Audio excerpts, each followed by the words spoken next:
We're going to take some calls now where we've got YUFCs here, but we've also got man like Safe as well. What are you saying, Safe? I'm good, man. Listen, if you want to, I can come to your house, man. Not you. Not you. Yeah. Listen, one more thing I want to say. I want to call out Lee Gunner.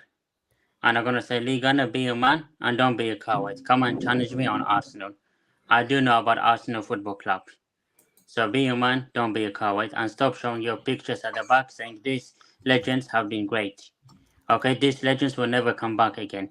So for once, have some respect on Arteta, and Arteta would win the Premier League this season. Okay, okay, cool. Let's get off of Arsenal. What do you want to say about Man United? Man United, well, good win, but Ten Hag out. Ten Hag is a bald head, egghead. He needs to resign. Right? We need to sack him immediately. Jim Ratcliffe, sack him and bring Graham Potter immediately. Bro, man. Graham Potter? Why Graham Potter? Okay, Mr. Flores and KJ. I'm going to talk to you like a 5-year-old child here. Manchester United are sinking ship.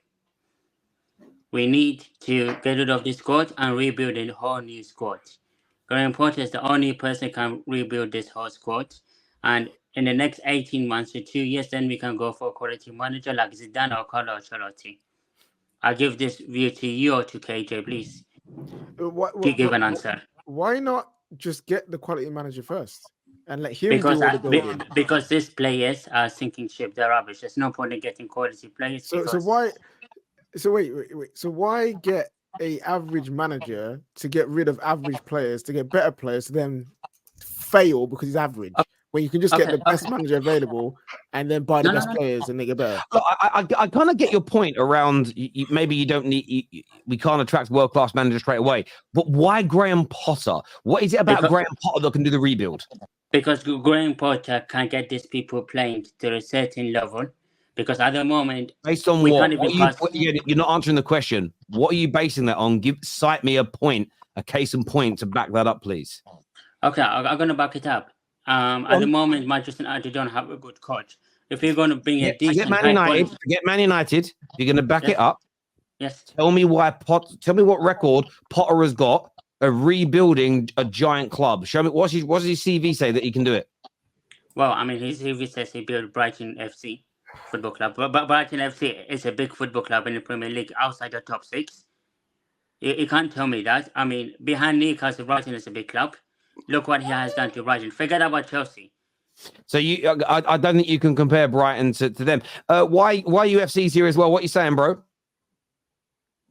Can you guys hear me, or am I breaking up? No, I can hear you just about. No, I mean, well, what a game.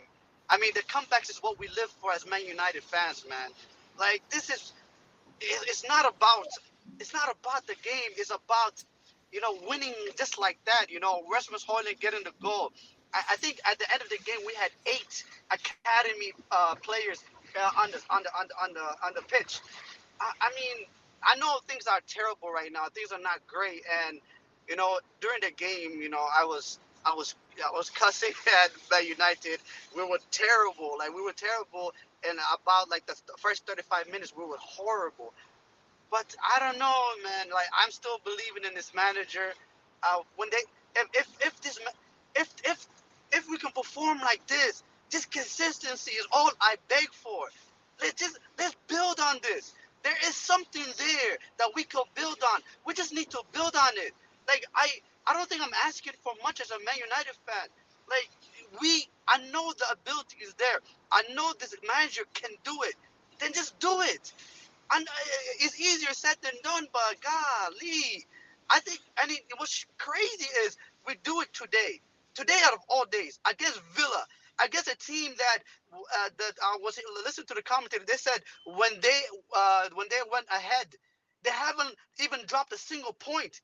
We were 2-0 down for Manchester United team that we didn't barely score in the last 3 games. We didn't even look like scoring a goal to score 3 goals and to come back like that. I don't know, man. I mean, I'm just buzzing right now, and I just pray that we just keep up this momentum. Let's build on it, one game at a time. And at the end of the day, nothing is ever bad. Nothing is ever bad, and nothing is ever great. It's all about perspective. If we build on this, the second half of the season, there's a lot of football to be played. Let's crack on. Let's push on. Come on. Where I agree with you, 110% is I hope this is a standard bearer. I hope this is a benchmark and we go on from this point. And if we perform how we did in that second half, in 90% of our games, we will become a dangerous team. There is no doubt. We were very, very good indeed.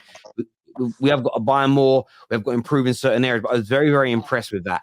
Am I convinced this team, this squad and manager collectively can do that? I am not right now, but I hope what you're praying for comes true. This isn't about me being able to say, I told you weren't good enough. I don't ever want to have to say that. I want to do a video where I say I was wrong.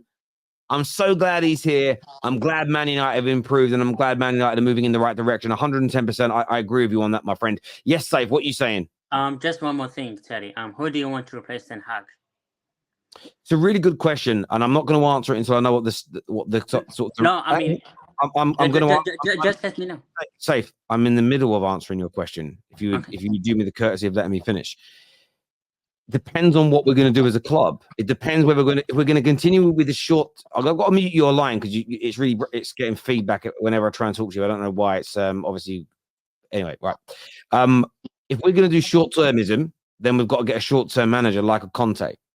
That's what we'd have to aim for. There's no point bringing in a project-style manager if we've not got a project. It's stupid. However, Conte's if we're advice, never bring Conte.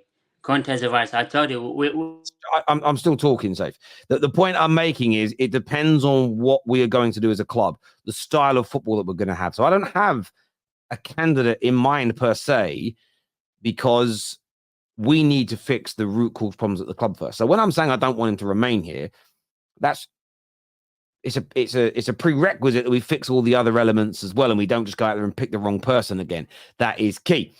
Let's go to super chat here. It says, Safe, to be honest, bro, you just stole that idea from Ransom Bance. He said Potter. Oh, did he? Oh, you just stole it, did you? Why does Rance want Potter?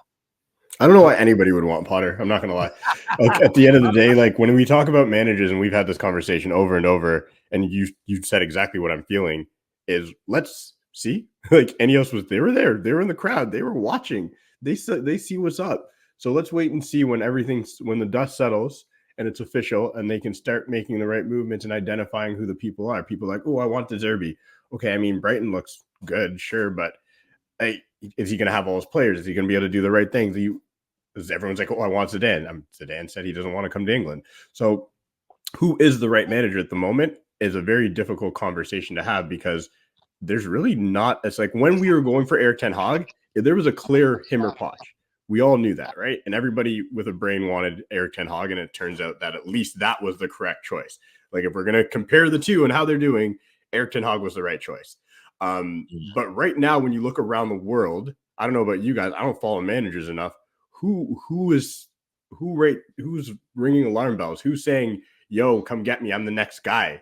Is there the only one is Xabi Alonso, but that's also very early. That's very much like an Arteta signing. Again, it's if our structure at the club was really good, if over the last two managers we actually built a structure, there was a style of football that was here, then you might turn around and go, actually, I want it to be De Zerbi. Although he hasn't won anything yet, his style of football is really good, and with better quality players and more money, I think he can go to another level. But I wouldn't put De Zerbi right now as a Man United manager, because there is no structure for him to work from, and it would crumble and it would fall apart, because everything we do is very short-termism. So we need to aim for more of a pragmatist and more of a short-term style manager. That is what we'd have to go and look for. 100, if that was to happen. But yeah, Safe.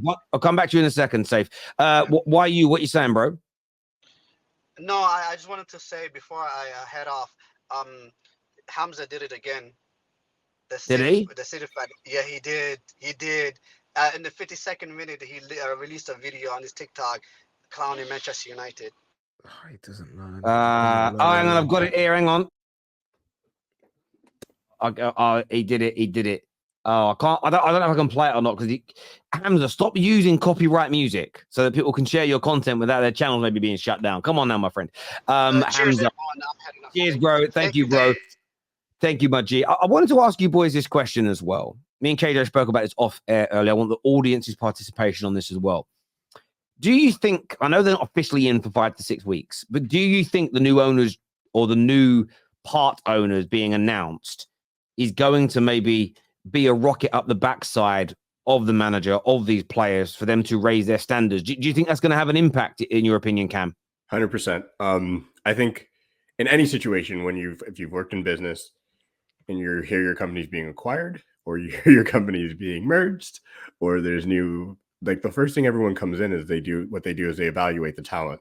And that goes for when it's a football team, it's the manager, it's the player, it's the coaching staff, it's the backroom staff, it's medical, it's everything. Everybody's now under evaluation. And if you truly want to be at United, if this is where you want to be, if this is a place that you love and you actually want to play for the team, you're taking a look around being like, what do I need to fix up to be here? I actually think this may be a wild take. I don't think we saw Jadon Sancho in January.